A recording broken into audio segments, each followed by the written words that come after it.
आज हम जानेंगे कर्म आखिर आत्मा के साथ बंधता ही क्यों है। कर्म आत्मा के साथ चिपकता ही क्यों है, किस कारण से चिपकता है और कैसे चिपकता है। तो महावीर कहते हैं कर्म बंध का मूल कारण है हमारी मन की, वचन की और शरीर की चंचलता। ये तीन तरह की चंचलता से सारे कर्म पुद्गल आकर्षित होते हैं और हमारी अच्छी और बुरी प्रवृत्ति के हिसाब से आत्मा के साथ चिपक जाते हैं। अगर आप चाहते हैं कि ये कर्म आत्मा के साथ नहीं चिपकें तो फिर आपको पूरा ध्यान रखना पड़ेगा मन, वचन और शरीर का। उन्हें अनुशासित करना होगा कि वो अनावश्यक रूप से चंचल न बने। ये तीन मूल कारण हैं कर्म बंध के। पहला है मन। मन में सबसे पहले विचार या चिंतन आता है। शुभ चिंतन आने पर, जैसे सामायिक ध्यान, मौन, त्याग, तपस्या, संत दर्शन का, तो ये विचार शुभ कर्म पुद्गलों को आकर्षित करता है।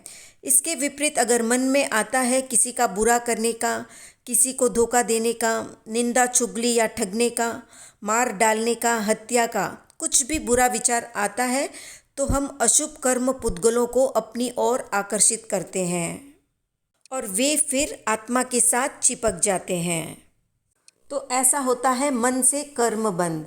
अब जानते हैं दूसरे कर्म बंध के बारे में, जो है वचन या वाणी से बंधने वाला कर्म। इसके अंतर्गत हम बोलकर कर्म का बंधन करते हैं। अच्छी नीयत से अच्छा बोलने पर शुभ कर्म आकृष्ट होते हैं और बुरी नीयत से बुरा बोलने पर या गाली गलौज करने पर, श्राप देने पर, मार डालने पर या धमकी देने पर या घिरे हुए शब्दों का इस्तेमाल करने पर, कुल मिलाकर सही गलत बोलने पर इस कर्म का बंध होता है। तीसरा कर्म बंध होता है शरीर से। मन से सोचा किसी का बुरा करना, जबान से भी बोल दिया समय आने पर तुम्हें नहीं छोड़ूंगा, और फिर मौका मिलते ही शरीर से उसको भी मार दिया या उस पर वार कर दिया, उसको कष्ट दे दिया या तकलीफ दे दिया, तो ये हो गया शरीर से कर्म का बंधन। तो इसी तरह से हमारी सारी प्रवृत्ति मन, वचन और शरीर से जुड़ी होती है। कभी कभी हम केवल मन में ही किसी का बुरा सोचते हैं, वचन और शरीर से नहीं करते हैं। कभी कभी केवल जबान से बुरा बोलते हैं पर शरीर से नहीं, और कभी कभी बिना मन में सोचे जबान से बोले और शरीर से कुछ अहित दूसरों का कर देते हैं। तो ये तीन ही प्रकार हैं कर्म बंध के।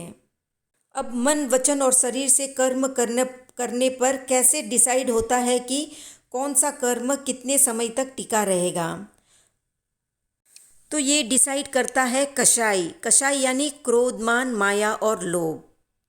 अर्थात आपने जो कर्म किया वो कितने आवेग और आवेश, तीव्र या मंद भाव, क्रूर या कठोर अवस्था में किया, उसके आधार पर कर्म टिका रहता है। उसकी फल देने की शक्ति निश्चित की जाती है। अगर क्रूर या कठोर भावों से कोई कर्म किया तो वो लंबे काल तक आत्मा के साथ चिपका रहेगा और कठोर फल भी देगा। और अगर जागरूकता पूर्वक हल्के कर्म किए तो कम समय के लिए आत्मा के साथ चिपका रहेगा और जल्दी ही फल देकर आत्मा से अलग हो जाएगा। इसको एक उदाहरण से समझते हैं। जैसे किसी ने कठोर भावों से कर्म बंध किया तो उसकी मृत्यु के रूप में कर्म उदय में आ सकता है, और जिसने हल्के भावों से कर्म का बंध किया तो उसका उदय इस रूप में आएगा कि शरीर में कहीं चोट लग गई, हाथ पैर टूट गए, पर मृत्यु नहीं होगी। तो कहने का तात्पर्य है मन, वचन, शरीर से कर्म होने के बाद उसको टिकाए रखता है कषाय, या ये कह सकते हैं कि हमारे अपने भाव।